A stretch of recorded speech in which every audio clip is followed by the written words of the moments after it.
One thing that's often a consideration when we're recording music here in town is what we call demoitis, which is where, we get hired to go in and make a record, but there's a lot of things from the demo that the artist or the team or the label or sometimes even the producer themselves are really kind of married to.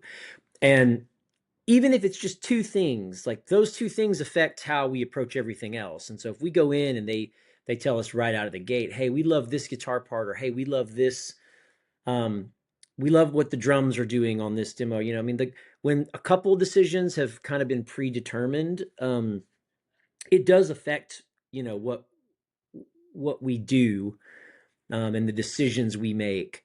Um, but one of the great things about that record with Post Malone was they really didn't have any demos at all. They were coming fresh from kind of writing sessions, and it was just guys singing into an iPhone kind of thing. So it felt really wide open. And that entire band that played on that record, it's Aaron Sterling and Dave Cohen. I mean, it's Paul Franklin, Larry Frank, I mean, Brian Sutton.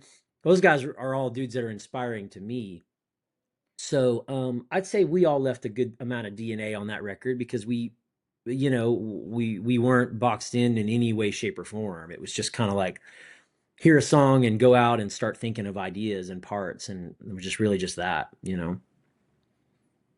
See, I always wondered that if when you do a song, if it was already set or how much free reign you'd have on it. It's case to case and artist to artist and song to song, and I have lived every single iteration of that. I have been on sessions where they said like, hey, we love every single thing about this demo, but like for whatever reason, legal wise, we can't use it, or it's in the wrong key. Like, hey, our artist loves this, everything about this demo, but we've got to bring it down 2 steps. So I need you guys to learn every part as close as we can. Like, let's just learn every single thing and play it in C instead of D kind of situations. And I've done that. I've also the other end of that coin is I have been recording songs where someone says, "Hey, we love this song, but we are not happy with how the demo came out. In fact, we might not even want to play you the demo because we don't want to, you know, color your opinion of it out of the gate. We'd rather just you guys do what you do." And then all the colors in the middle where it's like, we had a guitar vocal, like you guys know what to do, or you know, we think we can change a lot of this, but we do like this one guitar part, like I referenced earlier. So I've seen every version of that at this point in my career.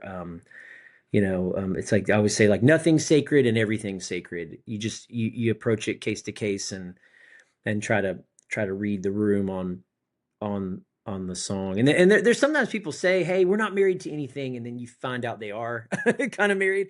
Once you start trying to do it differently, they're like, "Well, we kind of missed the way it was." So you have to interpret all that too, because it's all fair game. Do you have a preference? Do you like it to be more structured when it comes in, or do you like to be able to do whatever you want? I would say that I would get tired of.